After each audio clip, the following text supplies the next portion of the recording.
నమస్తే, welcome to our channel. Andhra Pradesh ముఖ్యమంత్రి నారా చంద్రబాబు నాయుడు గారు ఓ మీడియా సంస్థకు ఇచ్చినటువంటి ఇంటర్వ్యూలో పలు కీలక అంశాలు చర్చించడం జరిగింది. మరి ఈ సంవత్సర కాలంలో వారు చేపట్టినటువంటి అభివృద్ధి కార్యక్రమాలు, సంక్షేమ పథకాల గురించి చెప్పడమే కాకుండా గత ప్రభుత్వ హయాంలో ఏవైతే అక్రమాలకు పాల్పడ్డారో వారిలో ఎవరిని కూడా వదిలిపెట్టే ప్రసక్తే లేదని ఆయన చెప్పడం జరిగింది. ఇంకా ఎన్నో కీలక అంశాలు కూడా ఆయన చెప్పడం జరిగింది. దీనిపైన విశ్లేషించడానికి మనతో పాటుగా ఉన్నారు senior journalist doctor Bharat Reddy గారు. నమస్తే సార్. నమస్తే.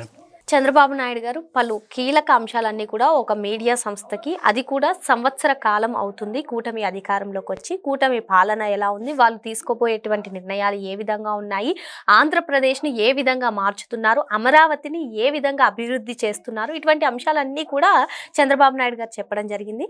ఎస్పెషల్గా ఈ సంవత్సరం కూడా గత ప్రభుత్వ హయాంలో చేసినటువంటి అక్రమాలకు, దౌర్జన్యాలకు వీటన్నిటిని ఎదుర్కొని దాని గాడిలో పెట్టడానికి ఈ సంవత్సర కాలం సరిపోయింది అనే అంశం కూడా ఆయన చెప్పడం జరిగింది. ఇంకా చూసుకున్నట్లయితే ఎవరైతే ఈ భూ కుంభకోణాలు చేశారో వాళ్ళందరినీ మేము జైల్లో పెట్టాలంటే జైళ్ళు సరిపోవు అంటూ వ్యాఖ్యానించారు. ఇక నేరస్తులను వదిలే ప్రసక్తే లేదు, సోషల్ మీడియాలో పోస్ట్ చేసిన వారికి కూడా సోషల్ మీడియా ఇన్ఫ్లుయెన్సర్స్తో మాట్లాడి వారికి ఒక రూల్స్ అండ్ రెగ్యులేషన్స్ చెప్తాము, ఇటువంటి చాలా అంశాలు ఆయన చెప్పడం జరిగింది. సార్, ఏమంటారు మరి మొత్తానికి ఈ సంవత్సర పాలన ఏ విధంగా ఉందంటారు? చంద్రబాబు నాయుడు గారి ఇచ్చినటువంటి ఇంటర్వ్యూలో ఆయన చెప్పిన అంశాలు ఏ విధంగా ఉన్నాయంటారు? మీ అభిప్రాయం ఏంటి? సంవత్సరం పూర్తి చేసుకున్న సందర్భంగా ఒక టీవీ ఛానల్కు, ఒక పత్రికకి ఇచ్చిన ఇంటర్వ్యూలో ఈ సంవత్సర కాలంలో జరిగిన పరిణామాలు, చేసినవి, చేయాల్సినవి ప్రతిదాన్ని పై స్పందించడం జరిగింది. గత 5 ఏళ్ల కాలంలో ఏమేం జరిగాయి, వాటిని మేము ఏ విధంగా సరిదిద్దుకుంటూ వస్తున్నాం, ఈ సంవత్సర కాలంలో చేయాల్సిన పనులు ఏం చేశాం, ఏం చేయబోతున్నామని ప్రతి అంశాన్ని పూర్తిగా ఏ అంశాన్ని వదిలిపెట్టకుండా ప్రతిదాన్ని కూడా స్పృశించడం జరిగింది.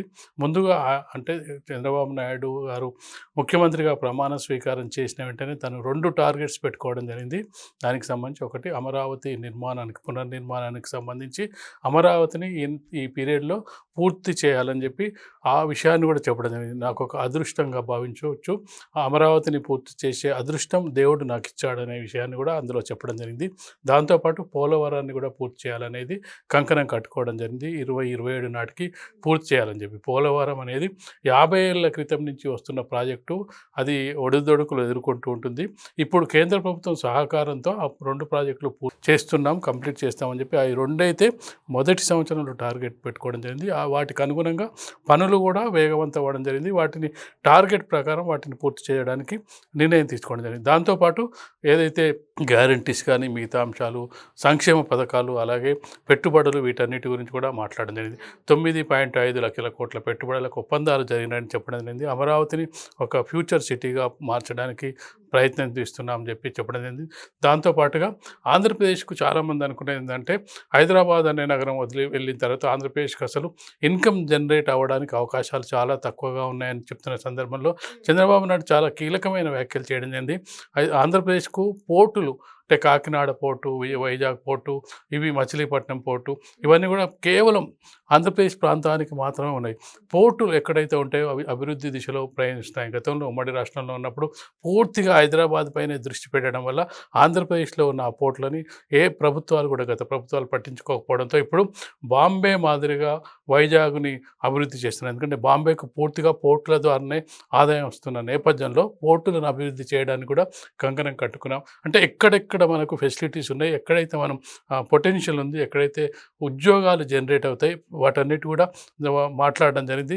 దాంతోపాటు ఇక మీరు అడిగినట్టుగా మిగతా విషయాలు, చాలా విషయాలు, అభివృద్ధి, అది వెంటిలేటర్. ఇక్కడ అమరావతి గురించి వచ్చినప్పుడు జగన్ దెబ్బతోటి అమరావతికి సింగపూర్ వాళ్ళు రావాలంటే భయపడుతున్నారు, వెంబెలెత్తిపోతున్నారు అంటూ కూడా వ్యాఖ్యానించారు. ఏంటంటారు మరి? మొత్తం పెట్టుబడిదారులందరూ కూడా భయంతో పరుగులు తీసిన స్థాయి నుంచి మేము ఈరోజు 9.5 లక్షల కోట్ల పెట్టుబడులని ఈరోజు ఒప్పందాలు చేసుకోవడం జరిగింది. సింగపూర్ కంపెనీ వాళ్ళైతే జగన్ దెబ్బకు మేము వెళ్ళి మాట్లాడినా వాళ్ళు రావట్లేదు, భయపడి పారిపోయిన సంఘటన జగన్మోహన్ రెడ్డి ప్రభుత్వం ఉన్న సందర్భంలో జరిగింది అని చెప్పడం ద్వారా ఏంటంటే గత ప్రభుత్వం చేసిన ఎవరైతే ఇన్వెస్టర్స్ని రావడానికి పెట్టుబడిదారులని భయపెట్టిరో ఆ అంశాన్ని కూడా మాట్లాడడం జరిగింది. దాంతోపాటుగా వెంటిలేటర్స్ మీద ఉన్న వ్యవస్థని ఒక్కసారిగా ఇప్పుడు కొంచెం గాడిన పెట్టే ప్రయత్నం చేస్తున్నాం. ఇప్పుడు కొంత ఆక్సిజన్ ఇస్తున్నాం. దానికి కేంద్ర ప్రభుత్వం సహకరిస్తుంది. దాని ద్వారా మేము కొంచెం ముందుకు వెళ్ళగలుగుతున్నాం.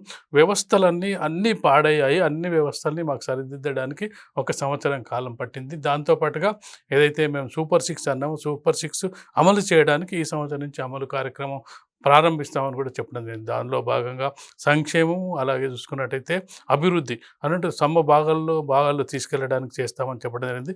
ఏదైతే మీరు ఇంట్రోలో చెప్పడం జరిగిందో గత ప్రభుత్వ హయాంలో భూ ఆక్రమణలు, భూదందాలు ఇవన్నీ ఒకవేళ మేము ఎంక్వైరీ చేసుకుంటూ వెళ్తే ఇక్కడ ఆంధ్రప్రదేశ్లో ఉన్న జైళ్ళు సరిపోయేలా లేవు. అన్ని అక్రమాలు, అవినీతి, అలాగే భూదందాలు, భూ కబ్జాలు జరిగాయని చెప్పడం జరిగింది. దానికి అనుగుణంగా ఎంక్వైరీలు ఖచ్చితంగా చేస్తాం. ఎవరు తప్పు చేసిన వారిని శిక్షిస్తాం. ఖచ్చితంగా కూడా లేట్ అవుతుంది. గతంలో కూడా చెప్పడం జరిగింది. కొంత లేట్ అవుతుండొచ్చు కానీ శిక్ష కంపల్సరీ వేస్తామని చెప్పడం. అందుకు అనుగుణంగానే నిన్న ఇచ్చిన ఇంటర్వ్యూలో కూడా ఆ అంశాన్ని కూడా ప్రస్తావించడం జరిగింది. సార్ ఇక్కడ ఇంకొకటి సార్, ఇప్పుడు కూటమి ప్రభుత్వం అధికారంలోకి వచ్చి ఏడాది గడుస్తున్నా ఎటువంటి చర్యలు లేవు. గత ప్రభుత్వ హయాంలో ఎవరైతే అక్రమాలకి, దౌర్జన్యాలకి పాల్పడ్డారో అని చెప్పి అసంతృప్తి కార్యకర్తల్లో, ప్రజల్లో కూడా ఉంది అంటూ వార్తలు వస్తున్నాయి. సో మరి మొత్తానికి చంద్రబాబు నాయుడు గారి ఈ కామెంట్స్తో అంటే త్వరలోనే చర్యలు ఉంటాయి అని ఎక్స్పెక్ట్ చేయొచ్చా? ఖచ్చితంగా. అంటే ఒక పని చేస్తున్నప్పుడు ముందు వెనక ఆలోచించాల్సిన అవసరం ఉంటుంది. ఏదైనా ఆరోపణలు వచ్చినప్పుడు ఆరోపణలకు సంబంధించి దర్యాప్తు సంస్థలు పూర్తిగా ఆధారాలు సేకరించాల్సి ఉంటుంది. లేదంటే ఊరికే ఏదో ఆరోపణలు రాగానే అరెస్ట్ చేయడం, చంద్రబాబు నాయుడు గారిని కూడా జగన్మోహన్ రెడ్డి అరెస్ట్ చేయడం, ఆధారాలు ఉన్నాయా లేవని. దర్యాప్తు సంస్థలు పూర్తిగా వాటికి సంబంధించిన భూ కబ్జా జరిగిందంటే ఏ విధంగా జరిగింది, ఎట్లా జరిగింది, ఎవరి నుంచి ఎవరికి జరిగింది, ఎవరు మధ్యలో ఉన్నారు, ఏంటి, ఇవన్నీ ఆధారాలు సేకరించినాక పకడ్బందీగా అరెస్ట్ చేసే కార్యక్రమం ఉంటుంది. అంటే చాలామంది రెడీమేడ్గా వెంటనే అరెస్ట్ చేయాలని కోరుకుంటారు కార్యకర్తలు కానీ, పార్టీ నాయకులు కానీ చంద్రబాబు నాయుడు గారు ముందే అధికారం చేపట్టిన వెంటనే చెప్పడం జరిగింది. రాజకీయంగా కక్ష సాధింపు ఉండదు. అలాగే సేమ్ టైం ఎవరైతే తప్పు చేసిన వాళ్ళని ఖచ్చితంగా శిక్ష పడుతుంది. మేము ముమ్మరంగా దర్యాప్తు చేస్తామని చెప్పడం జరిగింది. అందుకు అనుగుణంగా ఒక 6 నెలల పాటు కొంత చూసి చూడనట్టు కూడా వదిలేయడం జరిగింది. దానికి కారణం ఏంటంటే అసలు ఆర్థిక వ్యవస్థ ఏంది, ఆర్థిక వ్యవస్థలో ఎలాంటి ఒడిదొడుకులు ఉన్నాయి, అసలు ఈ 5 ఏళ్ల కాలంలో ఎలాంటి విధ్వంసం జరిగింది, ఇవన్నీ బేరీజ్ వేసుకున్న తర్వాత 6 నెలల కాలం వరకు పూర్తిగా ఒక గ్రిప్, అంటే ఆర్థిక వ్యవస్థను కానీ, యంత్రాంగాన్ని కానీ, ఎందుకంటే యంత్రాంగం అంతా కూడా చాలా జగన్మోహన్ రెడ్డి చెప్పు చేతుల్లో ఉన్న యంత్రాంగాన్ని తన ఆధీనంలోకి తీసుకురావాలంటే సమయం పట్టింది.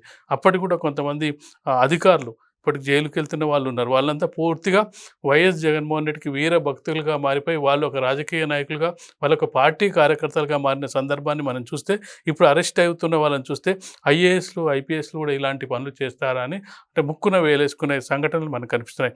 వాళ్ళందరినీ ఎవరిని పోస్ట్ చేసినట్టయితే వాళ్ళు మంచి ఫలితాలు ఇస్తారు, నిజాయితీగా నిష్పక్షపాతంగా పనిచేస్తారన్న దానికి ఒక 6 నెలల సమయం తీసుకోవడం జరిగింది. 6 నెలల సమయం తర్వాత చూసుకున్నట్టయితే కేసులను ఒక్కొక్కటిగా బయటకు తీసుకురావడం జరిగింది. ఈ క్రమంలో గత 3-4 నెలల నుంచే వైసీపీ నాయకులకు సంబంధించిన కేసులు బయటకు రావడం జరుగుతుంది. లిక్కర్ స్కామ్ అయినా, భూదందాలైనా, లేదంటే మిగతా ఏ కేసులైనా కానీ ఈ 6 నెలల కాలం నుంచి వస్తున్న సందర్భంగా ఏదో విధంగా వైసీపీ నాయకులైన, అందులో నాయకులు లేదంటే మాజీ ఎమ్మెల్యేలు, మాజీ ఎంపీలు, మాజీ మంత్రులు ఎక్కడో ఒక చోట ఇన్వాల్వ్ అయిన సందర్భాన్ని మనం చూస్తున్నాం. వాళ్ళతో పాటుగా అధికారులు కూడా ఇన్వాల్వ్ అయిన సందర్భాన్ని మనం చూస్తున్నాం. అందుకే ఖచ్చితంగా వాళ్ళకి శిక్ష పడుతుంది. శిక్ష తప్పించుకునే అవకాశమే లేదని చెప్పి స్పష్టంగా హెచ్చరికలు అయితే జారీ చేయడం జరిగింది. మరి మొత్తానికి చంద్రబాబు నాయుడు గారి ఈ కామెంట్స్తో వెంటనే చర్యలు ఉంటాయి. గత ప్రభుత్వ హయాంలో ఎవరైతే అక్రమాలకు, దౌర్జన్యాలకు పాల్పడ్డారో వీళ్ళందరిపైన చర్యలు ఉంటాయి అన్నట్టుగా తెలుస్తుంది. Thank you sir.